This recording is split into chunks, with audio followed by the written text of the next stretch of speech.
Spanyol resmi, Prancis resmi, Inggris resmi, negara-negara Arab Saudi juga sebegitu hebatnya itu, kayanya itu Arab, sekarang sudah mengalami krisis ekonomi akut. Indonesia kalau tidak menggeliat dari sekarang, kalau masih seperti ini kondisinya, maka Indonesia pasti resesi. Kalau sudah demikian, maka tamatlah kita.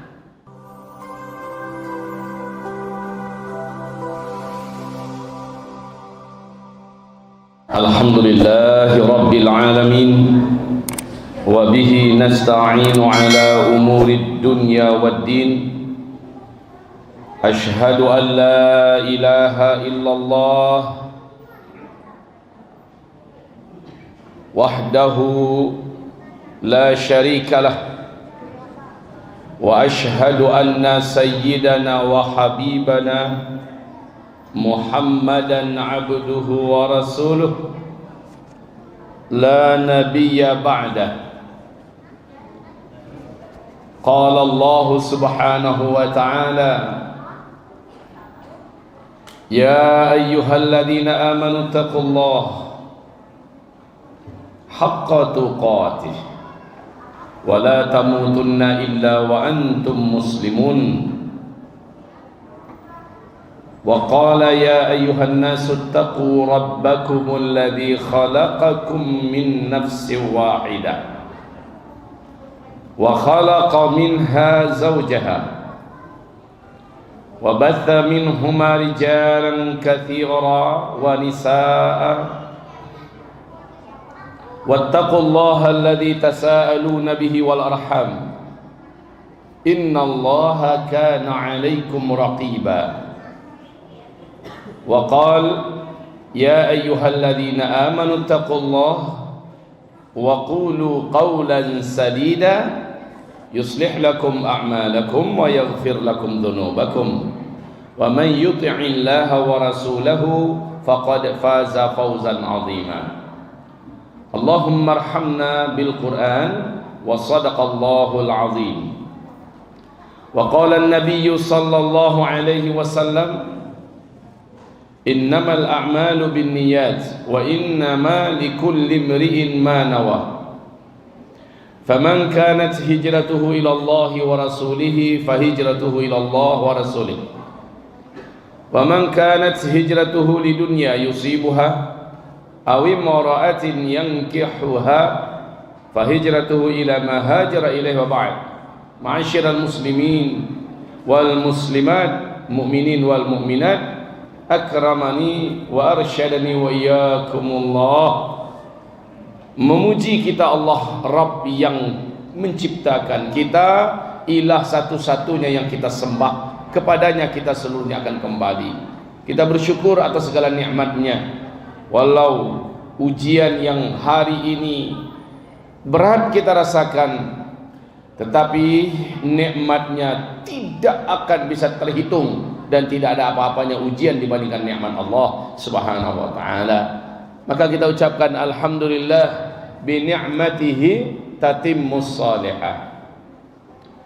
Kemudian salawat dan salam mesti kita bacakan karena Allah perintahkan kepada kita, ya ayyuhalladzina amanu sallu alaihi wa sallimu taslima. Hai orang-orang yang beriman, bersalawatlah kamu kepada Rasulullah dan sampaikanlah untuknya salam. Maka kita ucapkan Allahumma salli ala sayyidina Muhammad wa ala ali sayyidina Muhammad kama sallaita ala sayyidina Ibrahim wa ala ali sayyidina Ibrahim fil alamin innaka Hamidum Majid. Amma ba'du, ma'asyiral muslimin yang kami muliakan, ahlan wa sahlan, ahlan wa marhaban fi sanatil hijriyah al-jadidah. Hari ini kita masuk malam ketiga daripada Muharram 1442 Hijriah. Sejak dari 1439 1440 Hijriah, senantiasa ceramah saya menyampaikan kepada kita semua di berbagai provinsi dan melalui media sosial yang ada, saya sampaikan bersiap-siaplah Bapak Ibu, kita ke depan akan menghadapi hari-hari berat, hari-hari sulit, berlapis-lapis nanti petaka, ujian, bencana, musibah, huru-hara, krisis yang akan ditimpakan oleh Allah kepada kita. Bersiap-siaplah. Dalam ceramah-ceramah saya, salah satu di antara kajian saya adalah persiapan dan amalan-amalan di akhir zaman. Mudah-mudahan ada yang membuka YouTube dan mendengarkan kajian saya tersebut. Persiapan dan amalan-amalan akhir zaman. Tema kita pada malam hari ini, Masya Allah bagus sekali. Kiat meningkatkan keimanan dan ketakwaan di era COVID-19. Ibarat Allah yang kami muliakan, 1442 Hijriah adalah tahun di mana kita memanen iman kita selama ini. Ini tahunnya kita memanen iman kita selama ini. Maksudnya apa Ustadz? Maksudnya siapa yang sebelumnya imannya sudah bagus, imannya sudah terbentuk dan kuat, amal solehnya sudah memadai, amal solehnya sudah banyak, sekarang buahnya. Saat ujian begitu berlapis-lapis ketahuan, ternyata ibarat batang pohon, walaupun badai datang, dihantam oleh mobil, ditabrak oleh motor, datang banjir, karena pohonnya sudah besar, akarnya sudah menghunjam dalam ke perut bumi, maka dia tidak akan bergerak dari tempatnya. Dia tidak akan tumbang, dia tidak akan lapuk, dia tidak akan patah, dan bahkan daunnya, rantingnya tetap berdaun. Buahnya tetap akan menghasilkan. Seperti yang Allah firmankan di dalam Al-Quranul Karim, surat Ibrahim di ayat yang ke-22, 23, 24, bahwa orang yang batang pohonnya kuat, akarnya menjulang, akarnya menghujam ke dalam perut bumi, sementara ke atas mencakar langit, kokoh. Kelihatan sekarang orang-orang yang sebelumnya rajin ngaji, orang-orang yang sebelumnya kuat ibadah, orang-orang yang sebelumnya banyak menuntut ilmu, orang-orang yang sebelumnya banyak berinfak, bersedekah, hari ini dan tahun ini dia akan panen. Tapi akan ketahuan juga, tahun ini akan ketahuan juga siapa orang yang selama ini malas ngaji, tidak rakus dengan ilmu, jauh dari masjid, tidak akrab dengan sajadah, agak kurang hangat dengan Al-Quran, bibirnya sepi daripada zikir, dan bakhil, pelit, berinfak, bersedekah. Ketahuan 1442 Hijrah ini nanti. Lihat saja Pak, akan banyak yang goyang, tidak sanggup lagi bertahan sampai pagi beriman, karena hebatnya tekanan dan ujian. Sorenya dia sudah hilang dari imannya. Sorenya ada iman, saking hebatnya ujian dan tempaan, di besok paginya dia sudah kehilangan imannya. Yusbihur rajulu fiha mu'mina wa yumsi kafira, kata Rasulullah. Paginya masih beriman, sorenya sudah kafir. Yumsi mu'mina wa yusbihu kafira. Pada masa itu kata Rasulullah, sorenya masih ada iman, besok paginya sudah kafir. Saking dahsyatnya ujian yang dihadapi oleh umat ini di akhir zaman.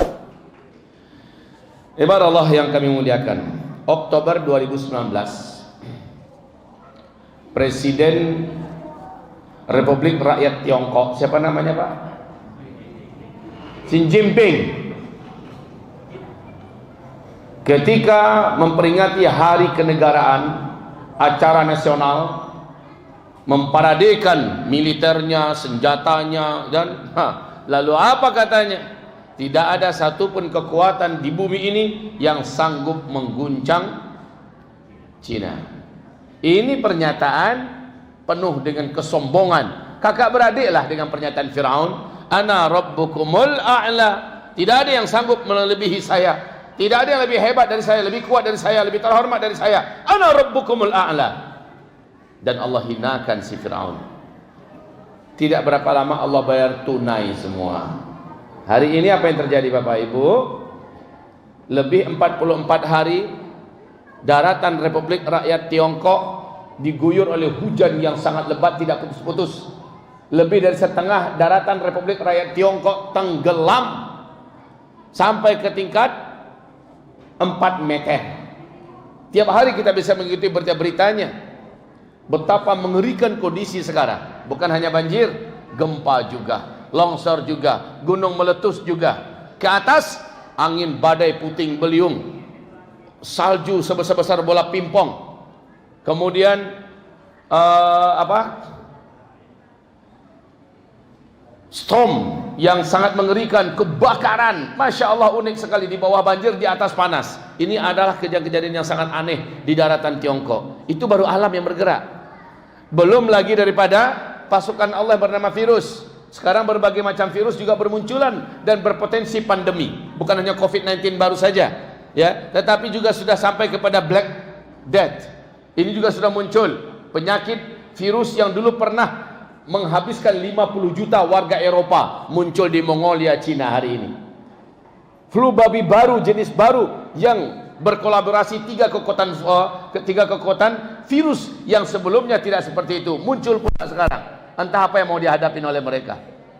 Bencana alam belum selesai, virus juga semakin banyak dan semakin menggila. Kemudian ditambah mereka saat ini sedang berhadapan dengan banyak negara yang siap-siap perang melawan Cina. Yang mana yang mau mereka selesaikan? Hancur mereka. Internal PKT, Partai Komunis Tiongkok, sekarang ini sedang perebutan kekuasaan untuk lengser-melengsarkan, bahkan sampai ketika akan habis menghabisi. Dahsyat sekali. Sudahlah, inilah dia. Ketika yang dia mengatakan tidak ada satupun kekuatan yang bisa mengguncang Cina, maka Allah guncang dia dengan perkara-perkara remeh dari bala tentara Allah Subhanahu wa taala. Cuma masalahnya berdampak ke kita. Ini masalahnya. Entah apalah salah kita pakai masker pula kita di sini. Entah apa masalahnya masjid-masjid akhirnya di lockdown. Pengajian-pengajian jadi sepi. Orang akhirnya sholat di rumah. Ini habis pengajian ini nanti nggak boleh kita salam-salaman. Padahal Rasulullah nyuruh kita salam-salaman. Ini dampaknya pada kita. Dan memang protapnya begitu. Minta maaf habis pengajian nanti saya langsung disuruh untuk naik mobil. Mana dia saatnya bermesraan dengan umat, berfoto-foto dengan umat, sudah minta maaf dulu ya. Begitulah keadaannya dulu. Hamba-hamba Allah yang kami muliakan, ini berdampak kepada kita. Kenapa? Apa yang saya sampaikan 2-3 tahun yang lalu, wahai Bapak, Ibu, 1442 Hijrah ini nyata akan terjadi semuanya. Kelangkaan pakan yang menyebabkan orang akan mengalami kelaparan yang berat di seluruh dunia nanti. Akibat dari Covid, banyak aktivitas tidak berjalan, kebun-kebun telantar, pertanian dan peternakan akhirnya rusak dan hancur, tidak bisa dipanen. Ditambah dengan bencana alam, maka hari ini menegangkan 12 negara penghasil biji-bijian terbesar di dunia tidak berani lagi mengekspor biji-bijiannya karena dipertahankan untuk internal negara tersebut. Indonesia selama ini 64% mengandalkan segala satunya impor dari Cina, dan Cina hari ini tidak bisa lagi memproduksi karena mereka sibuk menghadapi bencana, menghadapi petaka, menghadapi virus, dan menghadapi persiapan perang. Ditambah rakyatnya makin sengsara sekarang ini, maka tidak ada lagi yang bisa kita impor. Duit juga nggak ada, kita terbelit utang yang hebat. Laut Cina Selatan sedang menggelegar. Wahai kaum muslimin yang kami muliakan, banyak yang akan kita hadapi besok ini, Pak. Dan maaf, saya bukan peramal tentunya. Saya sudah sampaikan ini karena hadis Nabi mengatakan, isbiru. Ini sabda Rasulullah, isbiru. Fa innahu la ya'ti 'alan nasi zaman illa alladhi ba'dahu syarrun minhu hatta talqaw rabbakum. Senjata kalian pada masa itu, kata Rasulullah, di akhir zaman adalah isbiru, bersabar, bertahanlah kalian, terus merapat kepada Allah, terus banyakkan sujud, banyakkan angkat tangan, tawakal pada Allah Subhanahu wa taala. Pada masa itu nanti, kata Rasulullah, hari-hari yang kalian jalani lebih buruk daripada yang telah kalian lalui.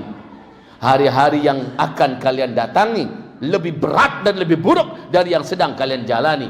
Tidak ada pilihan lain umat ini kecuali isbiru. Yang tidak sabar dia akan hanyut, yang tidak sabar dia akan jatuh, yang tidak sabar dia akan murtad, yang tidak sabar dia akhirnya putus asa, yang tidak sabar dia bunuh diri, yang tidak sabar akhirnya melakukan perbuatan syirik, minta tolong pada dukun dan setan, yang tidak sabar akan melakukan apa saja sampai menggadai akidah, yang tidak sabar pada masa itu, kata Rasulullah, banyak yang akhirnya berguguran.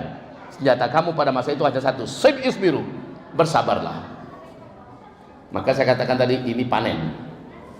Yang sebelumnya masih agak nanggung-nanggung, maka besok dia akan hanyut karena begitu kuatnya banjir yang banjir erosi akidah yang menghantam. Ibarat tsunami, kelasnya udah kelas kayak tsunami Aceh, begitu tinggi dan kuat.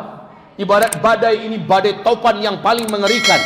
Kalau pegangannya nggak kuat, kalau seandainya pondasinya tidak kokoh, maka dia akan hanyut, dia akan terbawa arus, dia akan terbawa terbang oleh beratnya ujian.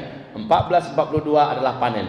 Ustaz, apakah setelah mendengarkan ceramah ini, dalam 1-2 bulan ini anggaplah begitu dulu, karena ada juga desas-desus yang mengatakan November adalah star kita menghadapi segala beratnya petaka dan musibah-musibah besar. Perang di mana-mana, bencana alam di mana-mana lebih hebat, ya? Dan kejadian-kejadian mengerikan, kelaparan di mana-mana. November 2020 ini, Ustaz, ini tinggal 3 bulan lagi, Ustaz. Bagaimana? Masih sempatkah kami mempersiapkan diri agar kami kokoh di hari-hari sulit itu? Saya katakan, jangankan 3 bulan lagi, minggu depan saja kalau kita mulai dari sekarang, maka insya Allah tidak ada yang terlambat. Yang susah itu Pak, yang nggak mulai-mulai, ini yang paling susah. Nganggap masih aman, Allah besok-besok lo dikaji, karena jalan kini dulu gua. Kalau begitu prinsipnya, maka pas hari H dia akan kaget, karena Allah berfirman tentang petaka yang hebat itu datangnya kepada kita baghtatan. Apa? Baghtatan. Apa arti baghtatan? Sekonyong-konyong, secara tiba-tiba, langsung dengan kadar yang dahsyat. Ibarat samui Pak, semut kalau berjalan di tangan Bapak, embuslah, tidak akan bisa, ya. Kalau seandainya hanya ditiup, tapi coba kalau dengan mantul, langsung tercampak. Atau mungkin kita begini kan, langsung tercampak. Ibaratnya ujian yang akan dihadapkan kepada kita itu seperti itu kelasnya, bukan kelas. Kalau begitu kita mungkin masih mampu menahan diri, tapi kalau sudah begini, ibarat semut, seberapalah kekuatan semut, pasti tercampak, betul tidak? Wahai Bapak Ibu yang kami muliakan, ujian kita 1442 ini hebat. Namun bagi yang mungkin merasa baru mendengar kajian ini malam ini, dan mulai malam ini juga dia langsung serius, malamnya dia paksakan diri bangun jam 4, setengah 4 dia sudah bangun. Ngapain? Tahajud. Biasanya bangun untuk pipis doang, bangun hanya untuk buang air. Sekarang enggak, memang tahajud. Walaupun mengantuk dia lawan. Habis itu subuh dia paksakan berjemaah ke masjid, kemudian dia lawan kantuknya, dia tidak keluar dari masjid sampai terbit matahari, dan dia laksanakan zikir di antara waktu itu. Kemudian setelah matahari terbit, lewatkan 15 menit, langsung dia sholat sunnah 2 rakaat demi mendapatkan pahala umroh dan pahala haji secara penuh. Setelah itu baru dia keluar rumah. Di rumah dia incar-incar waktu duha. Apalagi masa-masa orang lockdown kemarin Pak ya, sulit untuk keluar, dia bisa full ibadah. Tapi sekarang pokoknya hari-hari sambil memperbanyak doa. Setiap selesai amal ibadah tertentu dia doa. Habis tahajud dia doa, habis subuh dia doa, habis zikir dia doa, habis duha dia doa, habis salat sunnah rawatib qabliyah dan rawatib ba'diyah dia berdoa, habis baca Quran dia berdoa, habis berinfak dia berdoa, berdoa. Maka Rasulullah sallallahu alaihi wasallam menyebutkan, man sarrahu ay yastajiballahu lahu inda syada'id wal karib falyukthirid du'a inda ar-raha. Siapa saja orang yang ketika masa-masa genting darurat terjadi, dia angkat tangannya, dia berdoa kepada Allah, langsung Allah kabulkan doanya. Saat itu juga Allah selamatkan dia, saat itu juga Allah tolong dia. Siapa yang suka doanya sekali berdoa langsung Allah kabulkan, kata Rasulullah, maka hendaklah sebelum bencana-bencana besar itu terjadi, dia adalah orang yang paling rajin berdoa kepada Allah. Jadi Pak, berdoa kepada Allah itu ada syaratnya. Syaratnya apa? Beramal dulu baru berdoa. Habis sholat berdoa, habis baca Quran berdoa, habis tahajud berdoa, habis duha berdoa, habis puasa Senin Kamis ya menjelang berbuka doa, habis berinfak berdoa. Pokoknya setelah beramal soleh berdoa. Beda dengan orang munafik. Habis salat assalamualaikum cigin dia lari langsung. Dia tidak fokus untuk zikir dan tidak berdoa. Qalilan ma yadhkurun, sedikit sekali mereka berzikir. Kalau kita tidak, kita perbanyakkan doa. Nanti pas ketika petaka besar terjadi, buruk negara disabui, gampo gadang terjadi pada kota kita Pekanbaru, tabalah kota Pekanbaru. Saat ini kita butuh pertolongan Allah. Kita berdoa, ya Allah selamatkan kami sekeluarga. Allah punya banyak macam cara dan mudah bagi Allah menyelamatkan sekeluarga kita. Kenapa? Karena sebelum bencana besar itu terjadi, kita adalah orang yang kuat beribadah dan rajin berdoa. Inilah hadis Nabi tadi. Man sarrahu ay yastajiballahu lahu 'inda syada'idi wal karibi falyuktsirid du'a 'inda raha. Barang siapa senang dia dikabulkan doanya ketika sedang emergensi dan darurat yang bisa menghabiskan nyawa, saat itu sekali saja dia berdoa langsung Allah kabulkan. Siapa yang senang dibegitukan oleh Allah, hendaklah dia memperbanyak amal dan langsung berdoa setelah itu. Itu kuncinya Pak. Ustaz, 2 bulan 3 bulan ini apakah kami terlambat? Tidak, kata saya. Saya katakan tidak. Walaupun 1 minggu lagi tidak terlambat. Cuma jangan mengulur-ulur waktu. Saya khawatir Bapak Ibu, kebiasaan mengulur waktu ternyata penyebab orang banyak menyesal. Cibo kalau den dulu memperbanyak amal, cibo kalau den dulu banyak berinfak, cibo kalau den dulu banyak beramal soleh, banyak berdoa, coba kalau saya. Akhirnya orang-orang ini menyesal. Wahai hamba-hamba Allah yang kami muliakan, kami cintai, ini tentang pengantar kita bahwa apa yang akan kita hadapi tidaklah akan lebih ringan daripada sebelumnya.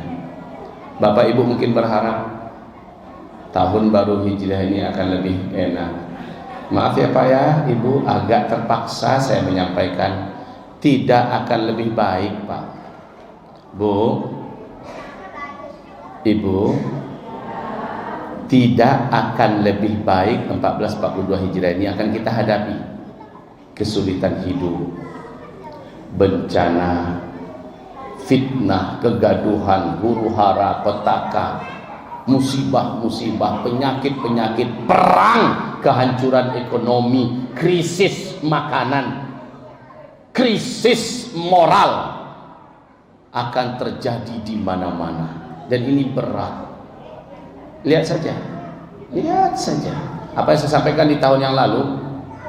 Sebelum Covid ini datang, saya sempat ngaji lagi di daerah Pekanbaru. Sekarang terjadi. Apa yang saya sampaikan sekarang, insya Allah tahun ini 1442 Hijriah akan terjadi Pak. Serentak di mana-mana perang. Yobana parang, melempar-lemparkan rudal. Memang tembak-tembakan, pakai komputer, pakai teknologi canggih, banyak negara dan kota-kota yang akan hancur. Di samping dengan bencana-bencana alam serentak terjadi krisis, kelaparan ekonomi, hancur dan sebagainya, dan ini berdampak berat kepada kita. Wallahi, sungguh demi Allah, yang paling berat menjalani ujian inilah orang-orang yang tinggal di kota-kota. Saya sebenarnya tidak mau menyampaikan ini, kayak nakutin orang. Ambo ingin kamu saji untuk tandang hati Ambo. Kau sudah dengan ustaz kau mengaji, kacau hatimu gini. Saya menyampaikan agar kita siap-siap.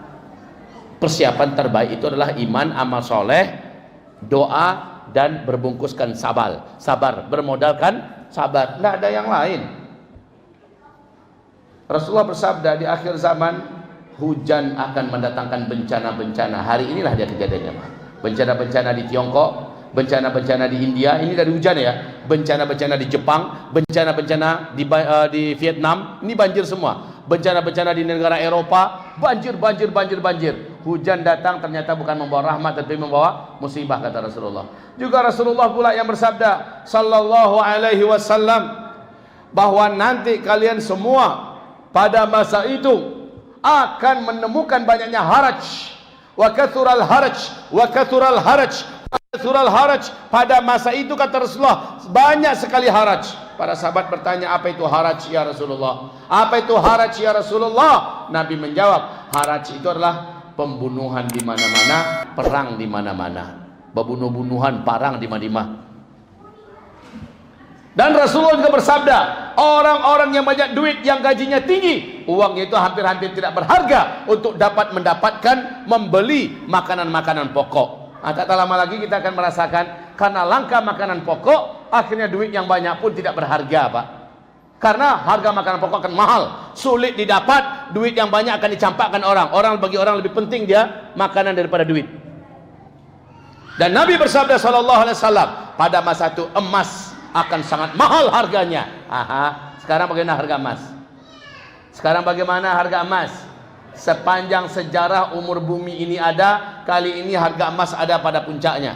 2 tahun yang lalu, PAS, mana PAS? Mana ketua PAS? Ini beliau, pemuda akhir zaman untuk Pekanbaru dan Riau, yang sudah membuat cabang di mana-mana. Dulu dengarkan ceramah saya, beliau dari awal menyimak ini. Wahai Bapak Ibu, saya mengatakan sejak 2018, saya sampaikan, Bu, kalau ada uang, Pak, kalau ada uang jangan ditabung, baiknya segera belikan emas dari sekarang. Itu sampaian saya, Pak. Insya Allah emas akan mahal nanti. Insya Allah emas akan sampai pada harga yang dimana kita saat itu menyesal karena kita menabung dalam bentuk angka-angka digital. Ini menyesal kita, Pak. Beli emas, kan saya katakan. Bu, ada uang sedikit, belilah emas 1 kilo, 2 kilo, simpan.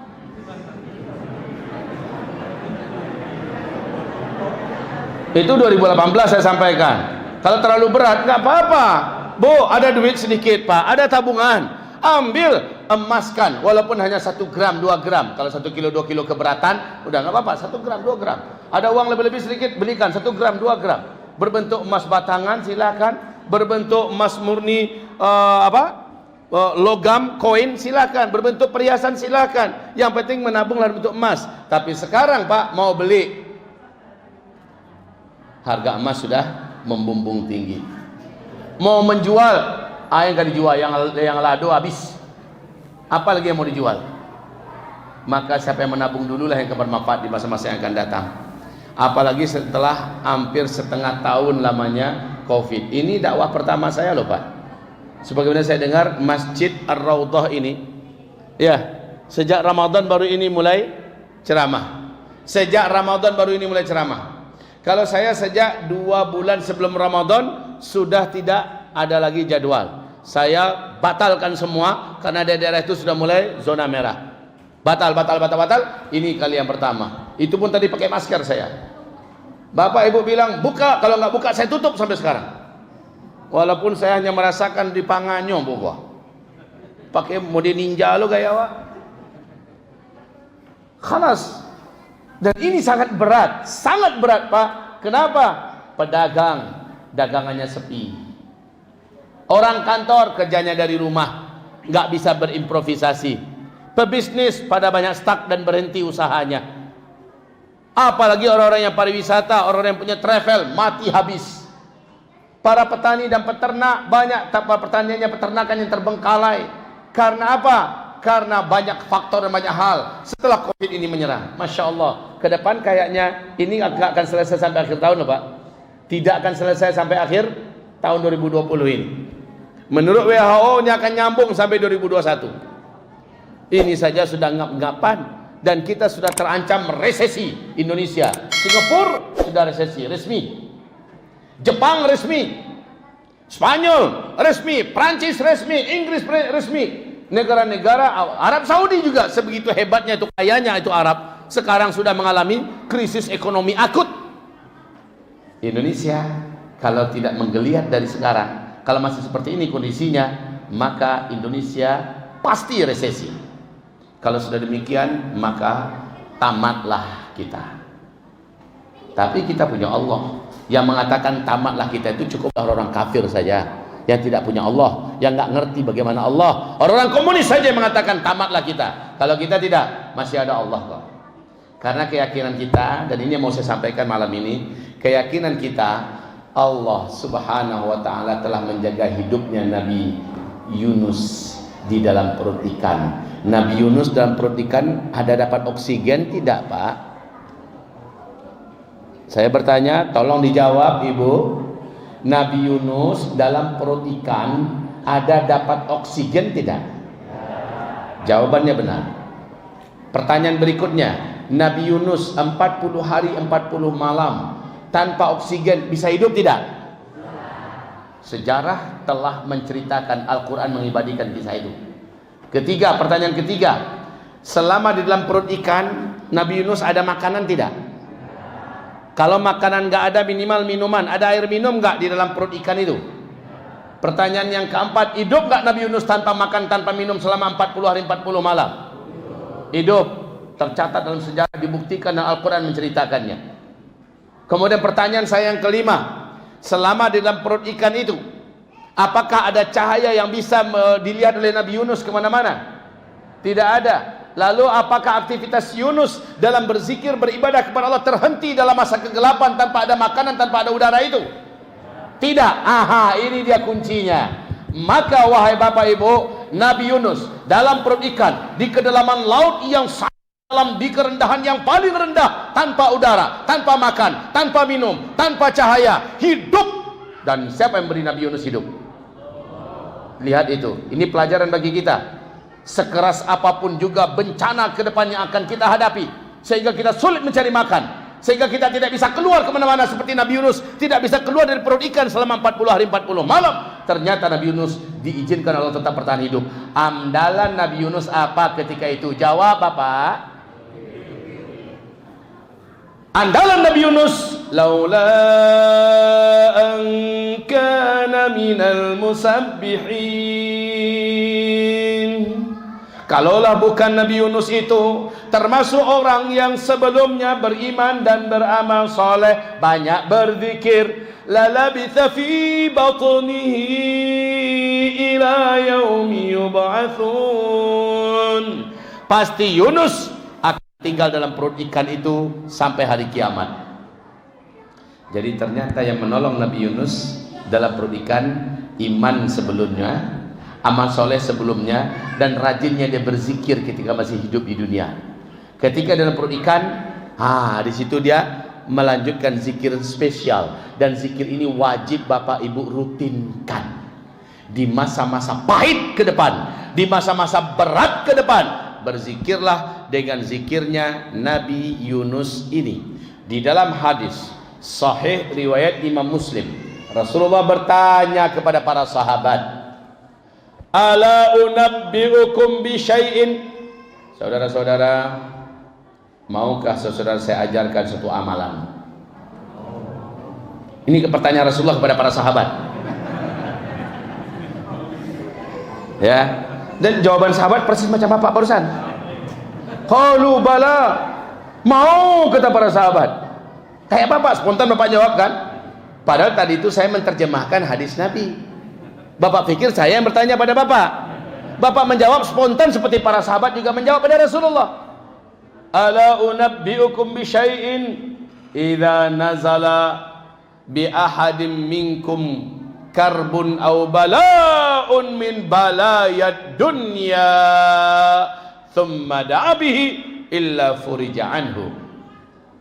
Tidak seorang pun di antara kalian ketika datang bencana yang sangat mengancam nyawanya, menghancurkan hidupnya, petaka dan musibah yang hebat dan dahsyat yang bisa menyelesaikan dan menamatkan segala-galanya, saat itu datang, maka dia mengamalkan amalan ini, Allah langsung akan bebaskan dia, Allah langsung akan selamatkan dia. Mau tidak saudara-saudara saya ajarkan amalan ini, kata Rasul kepada para sahabatnya. Jawaban para sahabat, qalu bala. Jawaban mereka, mau. Ini jawaban para sahabat. Maka Nabi SAW mengatakan, yang harus kalian amalkan nggak susah kok, nggak berat kok. Perbanyak saja membaca doa dan zikirnya Dhunnun. Dhunnun ini sepakat seluruh ulama, ahli tafsir, ahli hadis, ahli sejarah menyebutkan yang dimaksud dengan Dhunnun oleh Rasulullah adalah Dhunnun yang Allah maksudkan dalam Al-Quran, yaitu Nabi Yunus. Doanya Dhunnun atau doanya Nabi Yunus yang dibaca Nabi Yunus dalam ikan ini harus kalian baca banyak-banyak, sebanyak Nabi Yunus membaca doa dan zikir itu dalam perut ikan selama 40 hari dalam gelap gulita, tanpa makan dan tanpa minum, tanpa udara, tanpa tahu tempat keluar. Dia baca doa ini, Allah selamatkan dia, Allah jaga nyawanya, Allah pertahankan hidupnya, Allah jadikan jantungnya tetap berdegup, tetap berdetak, Allah jadikan sirkulasi udaranya seolah tetap ada dalam perut ikan, sementara dia sudah terbungkus total berkat amalan imannya dan bacaan zikir ini. Apa bacaannya? Saya yakin Bapak Ibu sudah hafal. Ayo kita baca sama-sama. Subhanaka la ilaha illa anta, la ilaha illa anta, subhanaka inni kuntu minadh dhalimin. Sama-sama. La ilaha illa anta, subhanaka inni kuntu minadh dhalimin. La ilaha illa anta, subhanaka inni kuntu minadh dhalimin. La ilaha illa anta, subhanaka inni kuntu minadh dhalimin. Dibaca terus illa furija anhu. Orang yang membaca ini terus menerus, furija anhu, dilepaskan dia dari masalahnya, dibebaskan dia dari himpitannya, diringankan dia dari bebannya, diselamatkan dia dari bencana yang sedang menghantam dirinya, kehidupannya. Illa furija anhu. Baca ini Pak, banyak-banyak. Bara banyaknya Ustaz, sabara banyak talok sampai berbusa muncung Pak baca. Berapa banyak? Berapa sanggup? Wahai Bapak Ibu yang kami muliakan, saya pernah waktu di Malaysia difitnah, sedang ceramah difitnah, lalu datang petugas kepolisian, ditangkap, dimasuk penjara 1 malam Pak. Jemaah saya menangis ya di Malaysia. Kemudian saya panik. Saya tidak panik, saya tahu saya tidak bersalah, tapi saya yakin ini adalah cara Allah mengingatkan saya bahwa saya punya dosa juga. Maka sepanjang perjalanan saya, sepanjang keberadaan saya di dalam tangsi apa? Di dalam kandang stumbin. Ya itu. Saya tidak mau putus dari membaca ini. Masya Allah Pak, apa yang terjadi? Kemarin bengis-bengis polisi itu. Pagi harinya udah ramah-ramah muka mereka. Sudah santun wajah mereka. Mereka keluarkan kita, ya. Mereka sudah memberikan bentuk penghargaan, pemuliaan kepada kita. Mereka minta maaf, lalu kita pun dibawa kembali keluar. Waktu saya mengalami teror, ya, sampai masuk ke Mabeskrim, masih ingat Bapak? Kamis tanggal 16 Desember 2017. Kasusnya adalah saya menceritakan tentang sepak terjang Cina yang akan mengapakan Indonesia ke depan. Dianggap saya memfitnah, padahal yang saya sampaikan sesuai dengan disampaikan oleh Menteri Dalam Negeri di televisi. Saya sampaikan itu saja. Tapi karena Ustadz yang nyampaikan, enaknya aja Ustadz mau diteror. Saya pun ditangkap, diusut, rencananya mau dijebloskan. Hanya dalam 2-3 hari langsung statusnya sebagai tersangka. Cepat betul. Saya berangkat terbangnya malah di Pekanbaru, ya. Bapak Ibu yang kami muliakan, saya putuskan semua hubungan dan ketergantungan saya pada makhluk. Saya baca aja doa yang tadi, la ilaha illa anta subhanaka inni kuntu minadh dhalimin. Hanya dalam sehari semalam Pak, lebih 200 pengacara tingkat nasional, pengacara-pengacara profesional, bahkan pengacara kelas dunia merapat langsung sukarela mendaftar dan untuk ingin menjadi pengacara saya. Dan ketika saya masuk ke Bareskrim Pak, berlapis pengacara di luar, bukan lagi orang yang datang. Kalau orang datang berbus-bus Pak, dari Bandung, dari Bogor, berbus-bus orang datang. Dari mana Allah mendatangkan mereka? Dari mana-mana saja. Kenapa Allah mendatangkan mereka? Karena saya melepaskan harapan gantungan pada mereka semua, termasuk pengacara, termasuk jenderal yang saya kenal. Saya tidak peduli semuanya, saya hanya tahu dengan Allah Subhanahu wa taala. Saya baca ini, la ilaha illa anta subhanaka inni kuntu minadh dhalimin. Kenyataan Pak, illa furija anhu, Allah bebaskan saya, Allah selamatkan saya, Allah lepaskan fitnah yang ada di pundak saya, Allah lepaskan saya dan Allah lindungi saya. Dan ini terbukti berulang-ulang. Wahai hamba-hamba Allah, ke depan ujian kita berat. Ke depan ujian kita berat. Dalam ujian berat ini jangan lupa yang diajarkan Rasulullah SAW dan yang saya bacakan barusan. Kita ambil pelajaran dari Nabi Yunus. Saya yakin lockdown kemarin itu belum apa-apanya dibandingkan dengan Nabi Yunus. Setuju? Belum apa-apanya. Nabi Yunus sekali lagi, jangankan mencari nafkah, keluar aja nggak bisa dari perut ikan. Jangankan untuk dimakan minum, udara aja nggak ada, kan begitu. Ternyata dia bisa bertahan hidup. Yang menghidupkan siapa? Allah. Kenapa bisa? Karena dia baca itu tadi. Baca itu. Tapi tentu saja Bapak Ibu, bacaan ini hanya berguna untuk orang yang beriman, untuk orang yang sebelumnya memang orang baik-baik, orang soleh, ya, orang yang taat. Nah, kalau begitu Ustaz, untuk orang mencikah hak kami kok untuk orang yang tanggung menanggung mudi kami ko ba Ustaz, kami baca tu le kami empan tu. Beko kami baca tagang saya kami le mati. Kan meleset gaji Ustaz tu, hendak ngaji apa nak meleset. Ya. Yakin Bapak perlu, walaupun Bapak anggaplah Bapak baru saja hijrah. Anggaplah Bapak baru saja taubat nasuha, ya. Baru 2-3 hari Bapak taubat nasuha, terjadi bencana besar, tapi Bapak sudah punya keyakinan. Kok kematian ambo memang lango ambo sampai di situ. Ya, kok katuti usia ambo memang lah aja ambo sampai di situ kemang aleh. Tapi selagi menurut Allah masih duit, ambo yakin Allah akan jago ambo. Allah akan tolong ambo. Berseminang mulai apa aku Pak? Hah? Ada teman-teman dong enggak? Orang galaknya satu galak ini galaknya enggak tahu. Hah. Wahai Bapak Ibu yang kami muliakan, selagi yakin umur saya masih ada, kalau masih ada, bacaan ini bermanfaat. Bacaan zikir ini bermanfaat. Kalau Bapak nggak ada yang mau dimakan, saking paniknya hidup di dunia, nggak ada lagi pakan, nggak ada lagi makanan, nggak ada lagi. Bapak jangan ragu, Allah Subhanahu wa taala yang akan mengenyangkan perut kita tanpa makanan. Dan bagi Allah itu gampang sekali. Syaratnya ada, yakin. Kita harus yakin. Inda dhanni abdi bi. Hadis sahih Bukhari Muslim. Hadis ini hadis qudsi. Ana inda dhanni abdi bi. Saya tergantung kepada keyakinan hamba kepada saya, kata Allah. Kalau dia yakin saya akan lindungi dia, saya lindungi. Kalau dia yakin saya akan jaga dia, saya jaga. Kalau dia yakin bahwa saya akan pelihara dia, saya akan selamatkan dia, saya akan beri dia rezeki, saya selamatkan dia, saya kasih dia rezeki. Syaratnya kita yakin pada Allah. Dan dalam yakin itu ada doa, dalam yakin itu ada tawakal, dalam yakin itu ada usaha. Maka yakin kita bersambung kepada Allah. Wa ma tasyauna illa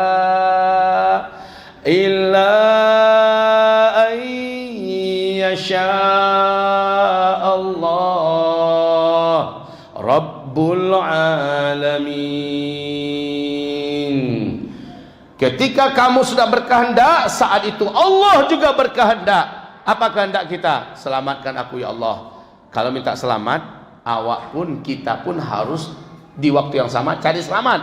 Allah akan bantu kita selamat. Gampang kadang selamatkan ambo ya Allah di dalam gedung je baru. Larilah keluar, minta selamat pada Allah, tapi tetap cari jalan keluar. Gedung terbakar, selamatkan ambo ya Allah. Ya narukuni bardan wa salama. Wahai api, jadilah engkau dingin dan sejuk. Baca berulang-ulang, ya naru, angui terbakar wang. Janganlah